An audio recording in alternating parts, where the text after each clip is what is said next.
Movie की शुरुआत में हमें जोई दिखाई जाती है। दरअसल जोई बोल और सुन नहीं सकती। जोई की माँ जोई को अपनी कार की चाबी देती है क्योंकि जोई अपनी माँ की कार की मदद से अपने बॉयफ्रेंड से मिलने जाने वाली थी। जोई के बॉयफ्रेंड का नाम डेन है जो इनसे अलग एक दूसरी सिटी में रहता है। जिसके बाद जोई अपनी माँ की कार को लेकर वहाँ से निकल जाती है एक लंबे सफर के लिए। लेकिन उससे पहले जोई अपने बॉयफ्रेंड डेन को मैसेज कर देती है कि वो जल्द ही वहाँ आने वाली है। ये सुनकर डेन भी काफी खुश होता है क्योंकि डेन भी इससे काफी प्यार करता है। जिसके बाद जोई वहाँ रुककर रास्ते में कुछ फोटोज भी लेती है, लेकिन तभी उसे वहाँ एक कुत्ता मरा हुआ दिखाई देता है जिसकी लाश आधी कटी हुई थी। उसकी बॉडी में कीड़े भी पड़ चुके थे, लेकिन जोई इस बात को इग्नोर करते हुए वहाँ से आगे चल देती है। कुछ दूर जाने पर जोई वापस रुकती है एक गिफ्ट शॉप पर। कुछ गिफ्ट को वहाँ से खरीदती है और उसे खरीदने के बाद जोई वहाँ से आगे बढ़ती है। लेकिन कुछ दूर जाने पर जोई के सामने सड़क पर कोई अजीब सा आदमी उसके कार के आगे आ जाता है, जिसे बचाने के चक्कर में जोई अपने कार का बैलेंस खो देती है। तभी जोई की कार रुकती है और जोई कुछ दूरी पर देखती है कि कुछ गैंगस्टर एक आदमी को दौड़ाते हुए उसे मारने के लिए आ रहे होते हैं। वो आदमी भागता भागता गिर जाता है, जिसके बाद वो गैंगस्टर उसके ऊपर कार चढ़ाकर उसे जान से मार देते हैं। ये सब देखने के बाद जोई काफी डर जाती है और अपनी कार को रिवर्स कर लेती है। लेकिन वो उस आदमी की भी मदद करना चाहती है जिसे कुछ देर पहले उसे ठोकने से बचाया था। जिसके बाद जोई अपनी कार से उतरती है और उस आदमी को अपनी कार में लेने की कोशिश करती है, लेकिन उसे कार में ले जाने से पहले वो गैंगस्टर उसके पास आ जाते हैं। जिसके बाद वो सभी गैंगस्टर जोई के साथ बदतमीजी करने लगते हैं। लेकिन अभी तक इन लोगों को ये नहीं पता होता है कि जोई बोल और सुन नहीं सकती।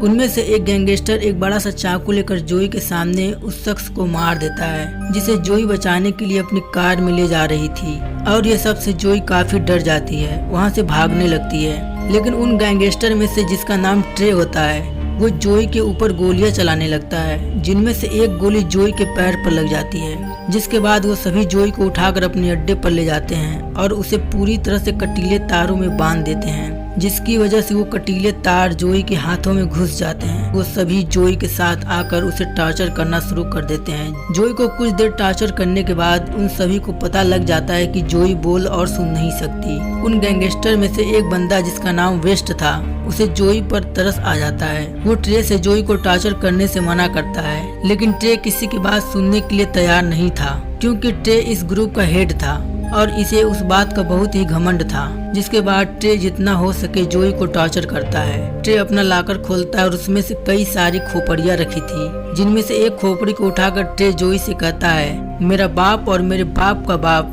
बहुत बड़ा गैंगस्टर था जो लोगों को बहुत ही बेरहमी से मारने का काम करता था। और इससे जुड़ी कई सारी बातें ट्रे जोई को बताता है, लेकिन जोई यहाँ किसी भी बात को सुन नहीं सकती। वो थोड़ा बहुत ट्राई करती है ट्रे के होठों को पढ़ने का, जिससे वो ट्रे की कुछ बातें समझ भी जाती हैं। ट्रे निर्दयी तरीके से जोई का रेप करता है, लेकिन जोई यहाँ कुछ नहीं कर सकती। जोई ने यहाँ आज से पहले अपने आप को इतना असहाय कभी महसूस नहीं किया था। न चाहकर भी जोई को वो दर्द सहना पड़ता है। और इधर डेन को जोई की कोई खबर नहीं मिलती, कोई मैसेज नहीं मिलता। तब डेन घबराने लगता है क्योंकि जोई को यहाँ आने में बहुत ही देर हो चुकी थी, जिसकी वजह से डेन पुलिस स्टेशन में कंप्लेन भी कर देता है। और इधर ट्रे और उसके साथी जोई का निर्दयी तरीके से रेप करके सुट्टा मार रहे होते हैं। इन गैंगस्टर में से वेस्ट दोबारा कहता है कि इस लड़की का कुछ न कुछ तो इंतजाम हमें करना होगा, क्योंकि पुलिस में ये खबर पूरी तरह से फैल चुकी होगी कि एक लड़की काफी समय से लापता है। इधर जोई उनके द्वारा किए गए टॉर्चर और रेप से काफी दर्द में थी और इतने दर्द में होने के बावजूद भी वो अपने बॉयफ्रेंड की कुछ अच्छी यादों को याद कर रही थी। जिसके बाद जोई अपनी आंखें खोलती है और उसे लगता है कि वो ऐसे यहाँ से नहीं निकल सकती। जिसके बाद वो कटीले तारों से अपने हाथों को खींचते हुए हाथों को बाहर निकालती है। इसकी वजह से उसके हाथ पूरी तरह से फट जाते हैं और उसके हाथों से बहुत ही बुरी तरह से खून बहने लगता है। जिसके बाद जोई अपनी जान बचाकर वहां से भागने लगती है, लेकिन बेस्ट की नजर जोई के ऊपर पड़ जाती है और एक बड़े धारदार चाकू से जोई के पेट में कई वार करता है, जिसकी वजह से जोई पूरी तरह से मर जाती है। अब अगले दिन उसी गिफ्ट शॉप का ओनर वहाँ घूम रहा होता है, तभी उसका कुत्ता एक लाश को वहीं गड़ा हुआ ढूंढता है। और जब उस गिफ्ट शॉप का ओनर उस लाश को बाहर निकालता है तो वो समझ जाता है कि लड़की कुछ समय पहले मेरी शॉप पर आई थी। फिर वो गिफ्ट शॉप का ओनर यानी ओल्ड मैन जोई की बॉडी को बाहर से अपने ठिकाने पर ले जाता है, जिसके बाद वो जोई की जख्मों पर लेप लगाता है। जोई की टूटी और कटी हुई हड्डियों को जोड़ता है। जिसके बाद वो ओल्ड मैन जोई की बॉडी के साथ कुछ रिचुअल करने लगता है। तो वो ओल्ड मैन रिचुअल करते करते नाचने लगता है। दरअसल ये आदमी जोई की बॉडी को दोबारा जिंदा करना चाहता था और किसी शैतान से प्रार्थना कर रहा था कि वो जोई की बॉडी को जिंदा कर दे। और कुछ ही देर में हम देखते हैं कि जोई की बॉडी में कुछ हलचल होने लगती है। उसकी बॉडी को डेमोनिक एंटिटी हवा में खींच लेती है और देखते ही देखते जोई दोबारा जिंदा हो जाती है। और इधर हम डेन को देखते हैं। डेन जोई के अभी तक घर पर न आने की वजह से काफी परेशान था और इधर जोई जिंदा होकर सबसे पहले फोन बूथ के पास जाती है और सबसे पहले डेन को कॉल मिलाती है। दरअसल जोई की बॉडी में कोई डेमोनिक एंटिटी प्रवेश कर गई थी, जिसकी वजह से वो दोबारा जिंदा हो पाई और उस डीमन के प्रवेश करने से उसकी बॉडी में सुनने और बोलने की क्षमता दोबारा आ गई थी। जोई डेन से कहने की कोशिश करती है कि वो ठीक है। जोई टेलीफोन बूथ पर बात कर ही रही होती है, तभी उसे उन गैंगस्टर में से एक बंदा दिखाई देता है। दरअसल उसका नाम शेरिफ था। शेरिफ बार के अंदर जाता है और जोई भी उसके पीछे पीछे बार के अंदर चली जाती है। जिसके बाद जोई शेरिफ के ऊपर हमला कर देती है और एक बहुत ही जोरदार वार करती है। ऐसा लग रहा होता है कि जोई इन सब कामों में काफी प्रोफेशनल हो। इसके बाद वो एक कांच की बोतल को शेरिफ के पेट में डालकर उसका पेट फाड़ देती है और उसे शेरिफ के अतड़ियों को बाहर खींच लेती है। जोई की लोकेशन ट्रैक करते करते डेन भी यहाँ कुछ देर में पहुँच जाता है। यहाँ उसे पता लगता है कि यहाँ किसी का बहुत बेरहमी से मर्डर हो चुका है और कुछ ही देर में शेरिफ के दोस्त यानी वो गैंगस्टर वहाँ पहुँच जाते हैं। और जब वो गैंगस्टर शेरिफ की लाश को देखते हैं तो बिल्कुल चौंक जाते हैं, क्योंकि उसका हाल बहुत ही बुरा हो चुका था।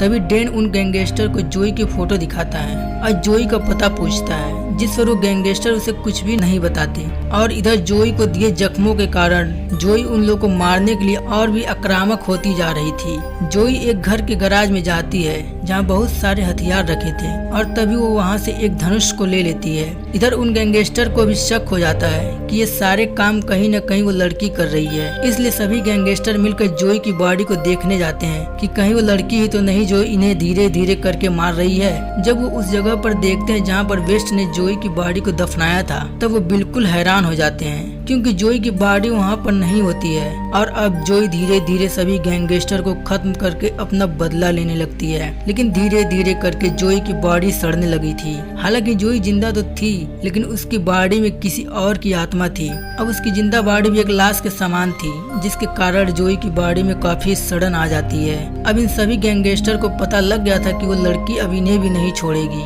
इसलिए सभी जाकर डेन को किडनैप कर लेते हैं। लेकिन जब ये सभी डेन को किडनैप कर रहे होते हैं तभी वहाँ जोई भी आ जाती है, जो अपने धनुष से इनके ऊपर हमला कर देती है। और अब बेस्ट और ट्रे जोई की मरी हुई बॉडी को अपने सामने जिंदा खड़ा हुआ देखते हैं, तब उनके माथे का पसीना एड़ी तक आ जाता है। जिसके बाद वो दोनों अपनी कार को जितना तेज हो सके भगाने की कोशिश करते हैं, लेकिन इसका कोई फायदा नहीं होता क्योंकि जोई इनकी कार पर कूदकर चढ़ गई होती है, जो पीछे बैठे बेस्ट से फाइट करने लगती है। और इस फाइट में वेस्ट चाकू से कई बार जोई को स्टेप करता है, लेकिन इन हमलों के बाद भी जोई का बाल भी पाका नहीं होता। जिसके बाद ट्रे अपनी कार को ब्रेक मारता है, जिसकी वजह से जोई आगे जाकर गिरती है। ट्रे जोई के ऊपर से अपनी कार को चढ़ा देता है, लेकिन इसके बावजूद भी जोई यहाँ मरी नहीं होती और ये देखने के बाद लिटरली इनकी फटके 64 हो जाती है। जिसके बाद ये दोनों भागकर अपने गुप्त अड्डे पर पहुँच जाते हैं, जहाँ जोई उन्हें ढूंढ ना पाए। और इस समय जोई की भी हालत काफी खराब हो जाती है। जिसके बाद जोई जैसे तैसे करके अपनी बॉडी को ठीक करती है। जोई की बॉडी से एक डेमोनिक एंटिटी निकलती है और वो एंटिटी जोई को अपनी शक्तियों से कुछ हथियार जमीन से निकाल कर देती है। इसके बाद जोई बिल्कुल तैयार हो जाती है बचे हुए गैंगस्टर को मारने के लिए।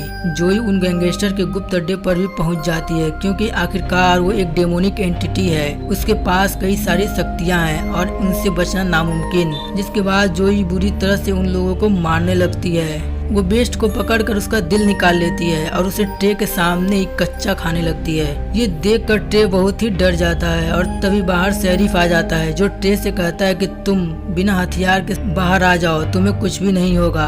तब ट्रे भी बाहर आ जाता है, लेकिन वो बाहर आते ही शेरिफ को शूट कर देता है और ट्रे अपनी कार में बैठकर वहाँ से वो बूढ़े आदमी के पास चला जाता है, जिस बूढ़े आदमी ने जोई को जिंदा किया था, क्योंकि ट्रे को पता था कि ये सारे काम वो बूढ़ा आदमी कर सकता है। ट्रे उस आदमी को गन पॉइंट पर ले लेता है और ट्रे उस बूढ़े आदमी से रास्ता पूछता है इस सब से बचने का। तब वो बूढ़ा आदमी ट्रे को बताता है कि अगर तुम उस लड़की के प्रकोप से बचना चाहते हो तब तुम्हें वो सारी इंसानी खोपड़ियाँ जमीन में दफनानी होंगी जिन खोपड़ियों को तुमने और तुम्हारे पूर्वजों ने इंसानों को मार कर इकट्ठा किया है। ट्रे वहाँ सभी खोपड़ियों को लाकर जमीन में दफना देता है, लेकिन वो देखता है कि इन सब खोपड़ियों में से एक खोपड़ी गायब है और तुरंत वहाँ जोई आ जाती है जिसके पास वो लास्ट खोपड़ी होती है। अब ट्रे और जोई के बीच फाइट होने लगती है। ट्रे चेंसा को उठाकर जोई के ऊपर हमला कर देता है, लेकिन जोई एक ही बार में ट्रे का हाथ काट देती है और अब जोई ट्रे के गले पर हमला करने वाली होती है। तभी ट्रे चेंसा को जोई के पेट में डाल देता है। अब ये दोनों एक दूसरे को काट डालते हैं। अब पूरा सिर कटने की वजह से ट्रे तो यहाँ मर जाता है, लेकिन जोई का अभी भी आधा शरीर जिंदा होता है। जिसके बाद डेन जोई के पास आता है तो जोई के आधे बचे शरीर को जला देता है ताकि जोई की आत्मा को मुक्ति मिल जाए। फिर वो ओल्ड मैन और डेन जोई की कब्र बनाकर उसे दफना देते हैं और इसी के साथ ये मूवी यहीं पर समाप्त हो जाती है।